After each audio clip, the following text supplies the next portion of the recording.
अस्मत्कुरुसमारम्भां यतिशेखरमध्यमां लक्ष्मीवल्लभपर्यन्तां वन्दे गुरुपरम्पराम् ஆழ்வார்கள்வாழி அருளிச்செயல் வாழி தாழ்வாதுமில் குறவர்தாம் வாழி ஏழ்பாறுமுய்ய அவர்களுரைத்தவைகள்தாம் வாழி செய்யமறை தன்னுடனே சேர்ந்து அகலகில்லே நிறையுமென் அலர்மேல் மங்கை உரைமார்பா நிகரில் புகழாய் உலகம் உன்னுடையாய் என்னையாழ்வானே நிகரிலமரர் முனிக்கணங்கள் விரும்பும் திருவேங்கடத்தானே புகழொன்னில்லாவடியேன் உன்னடிக்கு இழமர்ந்து புகுந்தேனே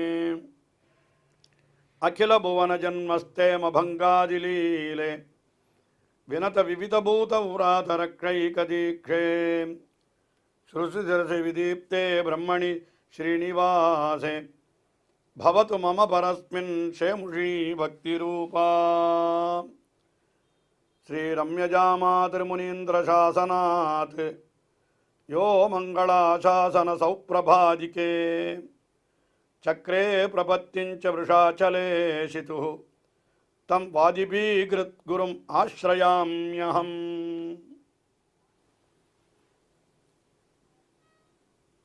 திருவேங்கடமுடையானை குறித்து பல ஸ்தோத்திரங்களை மணவாள மாமனிகளுடைய நியமனத்தாலே அருளி செய்தார் பிரதிவாதி பயங்கரம் அண்ணா என்கிற ஆச்சாரியர். இதிலே முதலிலே சுப்பிரபாதம் என்கிற ஸ்தோத்திரம், அதை நாம் அனுபவித்தோம். அடுத்தபடியாக வெங்கடேச ஸ்தோத்திரம் என்கிற ஒரு அற்புதமான ஒரு ஸ்துதி.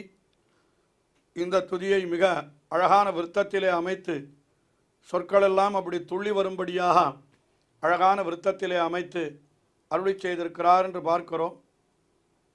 அதிலே இப்பொழுது 4வது ஸ்லோகம். அதில் திருவேங்கடமுடையானை தவிர தனக்கு வேறு தெய்வம் இல்லை என்கிற அர்த்தத்தை மிக அற்புதமாக அருளி செய்கிறார். அதிவேங்கடசைலமுதாரமதே ஜனதாபிமதாதிக தானரதாத் பரதேவதயா கதிதான் நிகமைः கமலாதயிதான்ன பரங்கலயே.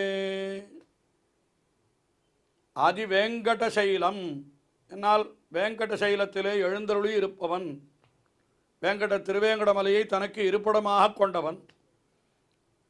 அதுக்கு மேலே உதாரமதேஹே, மிகவும் உதாரமான எண்ணத்தை உடையவன். அடியவர்களுக்கு என்ன கொடுக்க வேண்டும் என்று அவன் நினைக்கிறானோ அது அடியவர்கள் எதிர்பார்ப்பதற்கு மேலாகவே கொடுப்பானவன். இன்னும் சொல்ல போனால் பகவத்கீதையிலே கண்ணபிரான் என்ன சொல்லுகிறான், என்னை 4 விதமான அதிகாரிகள் வந்து பிரார்த்திக்கிறார்கள். அதாவது செல்வத்தை, இழந்த செல்வத்தை கேட்பவர்கள், புதிதாக செல்வத்தை கேட்பவர்கள், கைவல்ய மோட்சத்தை கேட்பவர்கள், என்னையே அனுபவிக்க வேண்டும் என்று நினைப்பவர்கள் என்று 4 விதமான நபர்கள் என்னிடத்திலே வந்து பிரார்த்திக்கிறார்கள் என்று சொன்னவன் உடனே அடுத்தபடியாக என்ன சொன்னான் தெரியுமோ கீதையிலே, உதாரா சர்வயே வைத்தே.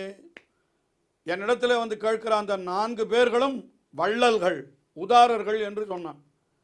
எல்லாருக்கும் வேண்டியதை கொடுக்கிற இவன் வள்ளலா அல்லது இவனை வந்து கேட்கிறவர்கள் வள்ளலா என்றால் கண்ணன் என்ன நினைத்து சொன்னானா, அவர்கள் வந்து கேட்டால்தானே நாம் கொடுக்க முடியும். அதனால் நம்மை கொடுக்கும்படியாக ஆக்கினவர்களே அவர்கள்தான் என்கிறபடியினாலே அவர்கள்தான் வள்ளல் என்று சொன்னானா. அப்படின்னா பாருங்கள், தன்னை வந்து கேட்கிறவர்களையே வள்ளல் என்று சொல்லுகிறான் என்று சொன்னால் இவன் எவ்வளவு பெரிய வள்ளலாக இருக்க வேண்டும். அதைத்தான் இங்கே பிரதிவாதி பயங்கரம் அண்ணா இந்த ஸ்தோத்திரத்தில் காட்டுகிறார். வெங்கடசைலம் அதிவேங்கடசைலம் உதாரமதே, மிகவும் உதாரமான எண்ணமுடையவன், அதாவது உயர்ந்த நல்லெண்ணமுடையவன், வள்ளல் தன்மை உடையவன். அதற்கு மேலே ஜனதா, அது உதார வண்ணம், ஔதாரியம், அந்த வள்ளல் தன்மையினால் என்ன என்பதை அடுத்த சொல்லாலே விளக்குகிறார் அவரே. ஜனதாபிமதாதிக தானரதாத், ஜனதா என்னால் மக்கள், அவர்களுடைய அபிமதம் என்னால் விருப்பம், அதை அதிக தானரதாத், அவர்கள் எவ்வளவு எதிர்பார்க்கிறார்களோ அதை விட அதிகமாகவே இவன் கொடுக்கிறானா. இப்படி கொடுக்கவில்லை என்றால் இவ்வளவு பேர் அவனை போய் சேவிப்பார்களா? மற்ற எந்த திவ்ய தேசத்திலும் இல்லாத பெருமை திருவேங்கடமுடையானுக்கு ஏற்பட்டிருக்கிறதுக்கு காரணம் என்ன, திருவேங்கடவனுக்கு ஏற்பட்டிருக்கிற காரணம் என்ன என்று பார்த்தால் அத்தனை பேர் போய் சேவிக்கிறார்கள். என்ன காரணம்? அவர்கள் என்ன வேண்டுகிறார்களோ அதை விட அதிகமாகவே எம்பெருமான் கொடுக்கிறான். ஜனதாபிமதாதிக தானரதாத்து, அதுக்கு மேலே பரதேவதையா கதிதான் நிகமைஹி, பரதேவதையா என்னால் எல்லாருக்கும் மேம்பட்ட தேவதை இவன்தான் என்று நிகமைஹி வேதங்களிலே சொல்லப்பட்டிருக்கிறது. வேதங்களிலே மிக உயர்ந்த தேவதையாக சொல்லப்பட்டவன். வேதத்தில் அக்னி ரவமோ தேவானாம் விஷ்ணு பரமஹா என்று நாராயண பரம் பிரம்ம தத்துவன் நாராயண பரஹா, எல்லா தேவதைகளை காட்டிலும் உயர்ந்தவன் இவன்தான் என்று வேதங்களிலே சொல்லப்பட்டிருக்கிறது. அதை சொல்றார். அப்புறம் பரதேவதையா கதிதான் நிகமைஹி, அதுக்கு மேலே கமலா தயிதா, அது இவன் எப்படிப்பட்டவன்? கமலா என்னால் பெரிய பிராட்டியார் ஸ்ரீ மகாலட்சுமி, அவளுக்கும் தைத்தா என்னால் அவளுக்கும் மணவாளன். அப்படிப்பட்டவனை தவிர ந பரலங்கலையே, அவனை தவிர வேறொருவனை நான் ஒரு பொருளாகவும் மதிக்க மாட்டேன். திருவேங்கடமுடையானை தவிர நான் வேறு யாரையும் மதிக்க மாட்டேன். அதாவது திருவேங்கடமலையிலே எழுந்தருள் இருந்து நல்ல வள்ளல் தன்மை உடையவனாக இருப்பவனும், ஜனங்களுக்கு அவர்கள் வேண்டுவதை காட்டிலும் அதிகமாக கொடுப்பவனும், பரதேவதையாக முழுமுதற் கடவுளாக வேதங்களிலே முழங்கப்பட்டவனும், பெரிய பிராட்டியாருக்கு மணவாளனுமாக சொல்லப்பட்ட அவனை தவிர வேறொருவரை நான் நெஞ்சாலும் எண்ணமாட்டேன் என்று இந்த ஸ்லோகத்திலே பிரதிவாதி பயங்கரம் அண்ணா தெரிவித்தார். அடுத்தபடியான ஸ்லோகத்திலே திருவேங்கடமுடையானை கண்ணனாக அனுபவிக்கிறார். திருவேங்கடமுடையான் வேறு, கண்ணன் வேறு அல்ல என்று அனுபவிக்கிறார். கலவேணுரவா வசகோபவது சதகோட்டி விருத்தாத் ஸ்மரகோட்டி சமாத் பிரதிவல்லபிகாபிமதாத் சுகதாத் வசுதேவசுதான் அபரங்கலையே. கலவேணுரவ ஆவச என்னாலன்னா புல்லாங்குழலுடைய இனிமையான இசை இருக்கிறதே, அதனாலே வசப்பட்டிருக்கிறார்களாம். யார் வசப்பட்டிருக்கிறார்கள் என்றால் கோபவது, ஆயர் பெண்கள், அந்த ஆய்க்குலத்தில் இருக்கக்கூடிய ஆய்ப்பாடியில் இருந்த அத்தனை பெண்கள் கோபவது, வச கோபவது சதகோட்டி, அவர்கள் எத்தனை பேர் என்றால் நூற்றுக்கணக்கானவர்கள், 100 கோடி என்று சொல்லுகிறார். 5 லட்சம் குடிப்பெண்கள் என்று சொல்லுவதுண்டு. இங்கே நிறைய கோபிகைகள் என்கிறபடினால அப்படிப்பட்ட கோபிகைகளாலே விருத்தாத்து சூழப்பட்டவனாய் இருக்கிறான். அதாவது கண்ணபிரானுடைய புல்லாங்குழல் இசையினாலே கவரப்பட்ட நூற்றுக்கணக்கான இடைப்பெண்களாலே சூழப்பட்டிருக்கிறவன் என்று அத்தை சொன்னார். என்ன காரணம் அத்தனை பேரும் இவனை சூழ்ந்திருக்கிறார்கள் என்று கேட்டால் ஸ்மரகோட்டி சமாத்து, இவன் நூற்றுக்கணக்கான மன்மதன்களுக்கு இணையானவன். இவன் ஸ்மரகோட்டி, கோட்டிக்கணக்கான மன்மதன், கோட்டி மன்மதர்களை ஒத்த அழகு உடையவன் இவன். பிரதிவல்லவிகா அபிமதாத்து, ஒவ்வொரு வல்லவிகா ஒரு கோபிகைக்கும் என்ன பண்ணுகிறான் எம்பெருமான், அவர்களுக்கு இஷ்டமானவனாய் இருக்கிறான். எத்தனை கோபிகைகள் இருக்கிறாரோ அத்தனை கோபிகளுக்கும் இவன் விரும்பப்படுபவனாய் இருக்கிறான். சுகதாத்து, அவர்கள் அத்தனை பேருக்கும் ஆத்மா சுகத்தை தருகிறான். அதாவது கோபிகைகளோடு அவன் கூடி ரமித்து அவர்களுக்கு சுகத்தை தருகிறான் என்று சொன்னால் அது பரமாத்ம ஜீவாத்மா அனுபவத்தை சொல்லுகிறது என்று பெரியோர்கள் காட்டி இருக்கிறார்கள். ராமாவதாரத்திலே ரிஷிகளெல்லாம் ராமபிரானை அனுபவிக்க வேண்டும் என்று பிரார்த்தித்த பொழுது, அடுத்த பிறவியிலே நீங்கள் கோபிகைகளாக வந்து பிறவுங்கள், அப்பொழுது உங்களுக்கு வேண்டிய அனுபவத்தை கொடுக்கிறேன் என்று பகவானே தெரிவித்ததாகவும் அவர்களே கோபிகைகளாக வந்து பிறந்ததாகவும் கூட புராணங்கள் தெரிவிக்கின்றன. ஆயினாலே அப்படிப்பட்ட அத்தனை பேருக்கும் பிரதிவல்லவிகா அபிமதாத் சுகதாத், ஒவ்வொரு கோபிகைக்கும் அவளுக்கு உண்டான சுகத்தை, அவளுக்கு உண்டான ஆனந்தத்தை கொடுக்கிறவன். இப்படியெல்லாம் கொடுத்தவன் யார் என்றால் வசுதேவசுதாத், வசுதேவசுதன், ஆஹா வசுதேவருடைய பிள்ளையான கண்ணன். அவனை தவிர நான் பரங்கலையே, வேறொருவனை நான் நெஞ்சாலும் எண்ணமாட்டேன் என்று இந்த ஸ்லோகத்திலே கண்ணபிரானாய் இருக்கிறவனும் திருவேங்கடமுடையானும் ஒருத்தன்தான் என்கிற கருத்திலே, அப்படிப்பட்ட அவனை தவிர திருவேங்கடமுடையானை, கண்ணபிரானாய் அவதரித்த திருவேங்கடமுடையானை தவிர வேறொருவரை நெஞ்சாலும் நினைக்க மாட்டேன் என்று தெரிவித்தார். அடுத்தபடியாக 6வது ஸ்லோகம். இதில் என்ன தெரிவிக்கிறார்னா, திருவேங்கடமுடையானையே ராமபிரானாக அனுபவிக்கிறார். ராமபிரான் அவன் எப்படி இருந்தவன் தெரிவிக்கிறார் பாருங்கள். அபிராம குணாகர தாசரதே ஜகதேக தனுர்தர தீரமதே ரகுநாயக ராம ரமேஷ விபோ வரதோ பவ தேவதயா ஜலதே. எம்பெருமான் எப்படிப்பட்டவன்? அபிராம குணாகர தாசரதே. அதாவது தாசரதி என்னால் என்ன?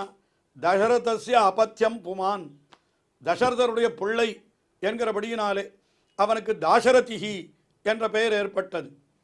அந்த தாசரதி என்பவன் எப்படி இருக்கிறான் என்றால், குணங்களாலேயும் ஆக்கரத்தினாலேயும் மிகவும் விரும்பப்படுபவனாயிருக்கிறான். அதாவது மிக மிக அழகாக இருக்கிறான், அதனால் விரும்பப்படுபவனாயிருக்கிறான் என்று சொன்னால், அழகாக இருப்பவனுக்கு நற்குணங்கள் இல்லை என்று வைத்துக் கொள்ளுங்கள், அவனை விரும்பியும் பிரயோஜனம் இல்லாமல் போய்விடும். இல்லை, நற்குணங்கள் நிறைய இருக்கிறது, ஆனால் அழகாக இல்லை என்னால் அவனை யாரும் விரும்பவும் மாட்டார்கள். ஆனால் ராமபிரான் எப்படி இருக்கிறான்? அபிராம. அபிராமன்னா அப்படியே மயக்கத்தக்க, எல்லோரும் விரும்பத்தக்க குண ஆகர, திருக்கல்யாண குணங்களையும் அழகான தோற்றத்தையும் உடையவனாக இருக்கிறான். அப்படிப்பட்ட தாசரதே, தாசரதியே என்ன அவனையே பார்த்து திருவேங்கடமுடையானை பார்த்து சொல்லுகிறார். திருவேங்கடமுடையான் தான் ராமபிரான். ஜகதேக தனுர்தர, ஜெகதேக தனுர்தர என்று 2 பிரித்தன்னு சொல்லலாம்.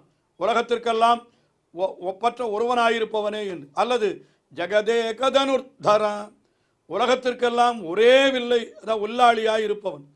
ராமபிரானுடைய வில்லுக்கு இணையான வில், அந்த வில் வித்தையிலே ராமபிரானுக்கு இணையானவன் ஒருத்தனும் கிடையாது என்று சொல்லும்படியாக ஜெகதேக தனுர்தர. அதுக்கு மேலே தீரமதே. தீரமதே என்னால் எவ்வளவு துன்பம் வந்த பொழுதும் கலங்காதவன். 14,000 ராட்சசர்கள் ராமபிரானுக்கு எதிராக வந்தார்கள் ஜனஸ்தானத்தில். தனி ஒருவனாகவே நின்று அந்த 14,000 பேரையும் ஜெயித்தானே. தீரமதே, எப்படிப்பட்ட வீர தீர பராக்கிரமமானுக்கு. அதுக்கு மேலே ரகுநாயக, ரகுகுலத்திலே நாயகனாய் பிறந்தவன். ரகுகுலத்திலே எத்தனையோ அரசர்கள் பிறந்திருந்தாலும் கூட அந்த ரகுகுலத்திலேயே ராமபிரானில் தான் இந்த ரகுகுலத்திற்கே பெருமை ஏற்பட்டது என்று நாம், இந்த ரகு என்பவன் ராமபிரானுடைய முன்னோர்களிலே ஒருத்தன். ஆனால் ராமனுக்கு இருந்த பெருமை மற்ற அரசர்களுக்கு இல்லை என்றே சொல்ல வேண்டும். ரகுநாயக. அதற்கு மேலே ராம, எல்லாரும் ரமயதீதி ராமஹா, எல்லாரையும் தன்னுடைய அழகாலும் குணங்களாலும் மகிழ்விப்பவன். ராம ரமேஷ, பெரிய பிராட்டியாருக்கு மணவாளன். அதற்கு மேலே விபோ, எங்கும் நிறைந்தவன். வரதோபவ தயாஜலதே. தயாஜலதே என்னால் என்ன? தயைக்கு அப்படியே கடல் போல இருக்கிறவன், கருணைக்கு ஒரு கடல் போல இருக்கிறவன். அதாவது கடலிலே எவ்வளவு பெரிய கடல், அதில் எவ்வளவு தண்ணீர் இருக்கிறது, அதுபோல இவனிடத்திலே அவ்வளவு கருணை இருக்கிறது என்கிறபடியினாலே கருணைக்கடலே என்று தயாஜலதே என்று இப்படியெல்லாம் அவனை சொல்லி மேலே என்ன சொல்லுகிறார்? வரதோபவ. வரதோபவ என்னால் என்ன? எனக்கு நீ வரம் தர வேணும், அனுகிரகம் பண்ண வேணும் என்று அந்த திருவேங்கடமுடையானை இந்த ஸ்லோகத்திலே ராமபிரானாகவே அனுபவிக்கிறார். திருவேங்கடமுடையானே கண்ணன். அங்கே நாம் திருவேங்கடமுடையான் சந்நிதியிலே போனால் அங்கே ராமபிரானும் எழுந்தருள் இருக்கிறார், கர்ப்ப கிரகத்திலே உற்சவ மூர்த்தியாக. அதனால் அந்த ராமனை சொல்லுகிறார் என்று கூட நாம் கொள்ளலாம், அல்லது திருவேங்கடமுடையானே ராமனாக அவதரித்தவன் என்று அப்படி அனுபவிக்கிறார் என்றும் கொள்ளலாம். தொடர்ந்து அனுபவிப்போம். ஸ்ரீயக்காந்தாய கல்யாண நிதயே நிதயேர்த்தினாம் ஸ்ரீவேங்கட நிவாசாய ஸ்ரீனிவாசாய மங்களம். ஸ்ரீமத் சுந்தர ஜாமாதிர் முனிமான சபாசினே சர்வலோக நிவாசாய ஸ்ரீனிவாசாய மங்களம்.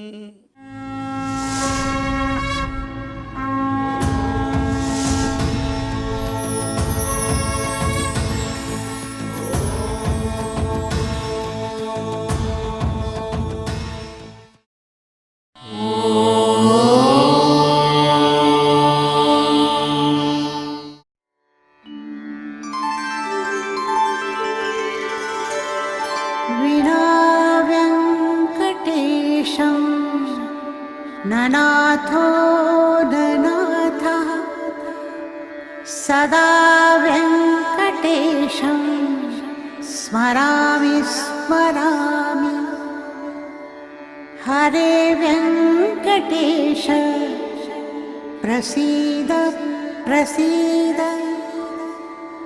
प्रियं वेङ्कटेश प्रयच्छ